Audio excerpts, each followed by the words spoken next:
ating tandaan ang kalinisan ng kapaligiran ay magandang pagmasdan.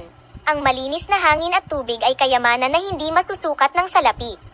Ang kalikasan ay ating tahanan, kailangan natin itong pangalagaan. Ang likas na yaman ay kayamanan ng bayan, ito'y dapat lang napahalagahan. Ang kalikasan ay may boses, pakinggan natin ang kanyang hiling at pangangailangan.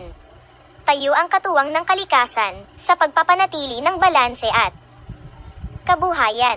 Ang batang malinis sa katawan ay batang malayo sa karamdaman. Ang kasipagan at kalinisan ay nakadaragdag sa kalusugan at kasiyahan. Maglaan ng tamang oras sa paglilinis ng kapaligiran upang maiwasan ang pagkakaroon ng sakit o karamdaman. Ang kalinisan ay tanda ng kasipagan.